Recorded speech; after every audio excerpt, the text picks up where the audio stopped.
walk-up song that's like 5 seconds.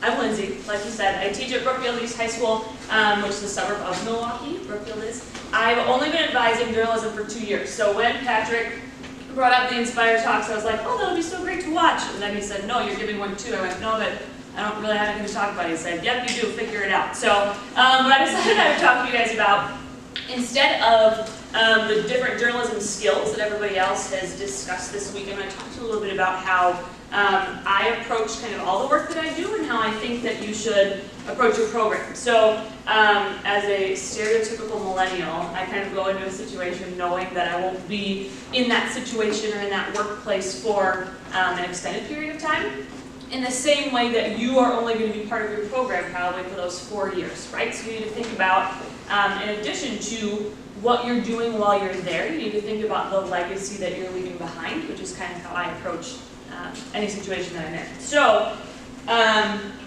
the question that I want you thinking about throughout the rest of today is kind of what your legacy is that you're leaving behind.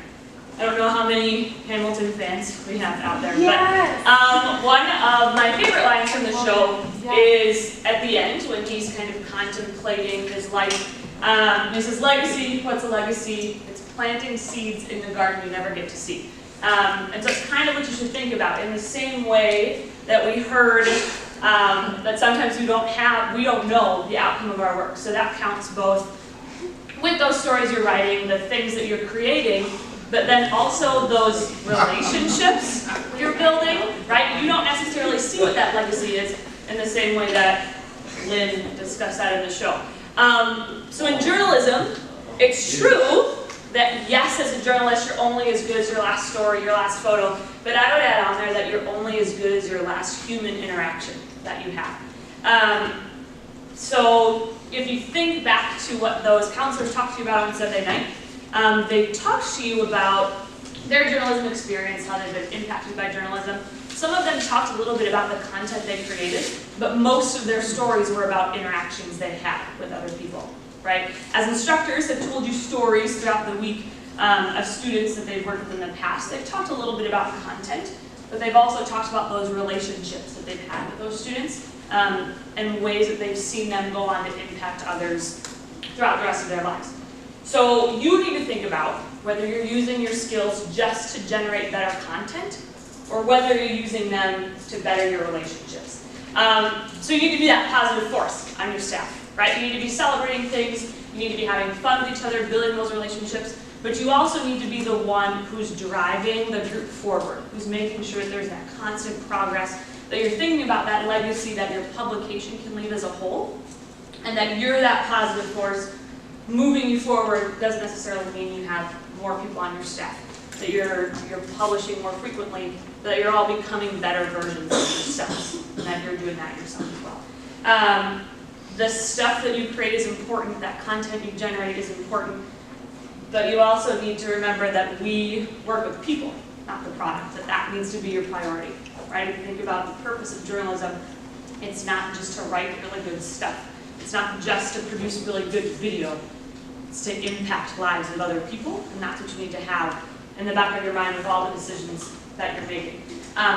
The skills that you're learning, some of you will go into journalism and use those skills, but a lot of you won't go into a career in journalism. And those people skills that you're learning, those relationships that you're building, that ability to impact others around you, that's going to be the thing that carries you through in your future, and the thing that you need to perfect when you have the chance now as a high schooler.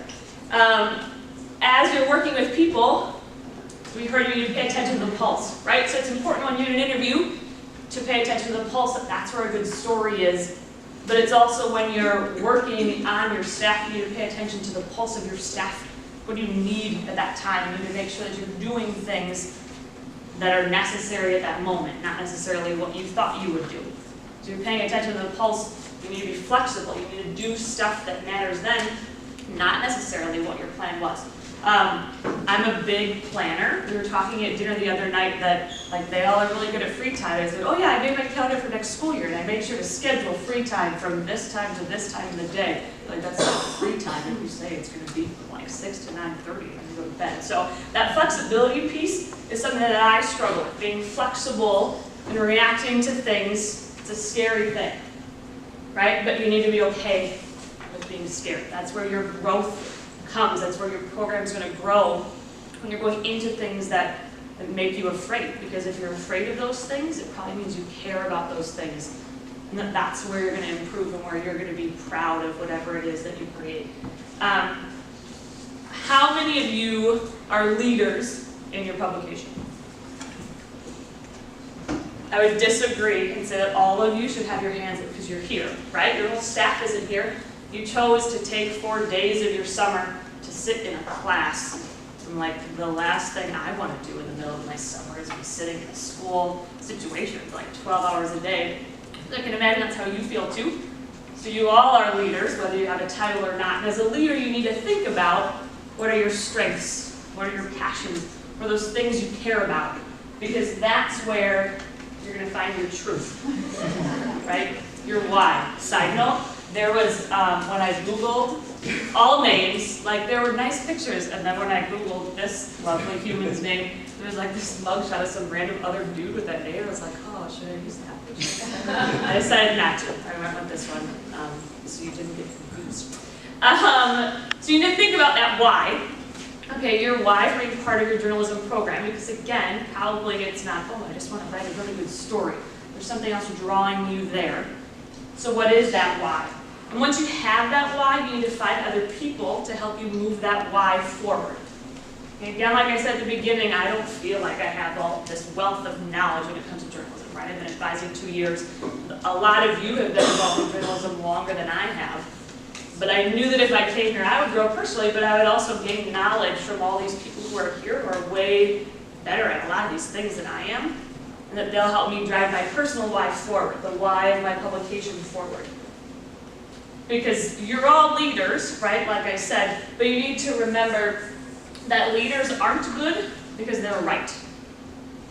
Leaders are good because they're willing to trust and they're willing to learn. This is Stanley McChrystal. He's a retired Army general. He is someone who retired because he made a decision that a lot of people didn't agree was right, but he's someone who then afterwards has grown in his leadership and grown as a person because it's kind of the philosophy that he lives by. And it's what you guys have been doing this week, right? You've been learning, you've been trusting those people around you, but you need to keep doing it as you move forward in your publication, but also just as you move forward in your life. When you leave this afternoon, think about how you're going to apply all these skills that you learned, but think about it not for this coming school year. Think about the next 4 years. Think about the next 20 years when you look back and see the growth that that program has had that you were once part of. What can you do now to make sure that you're helping those people in the future? Think about what your legacy is.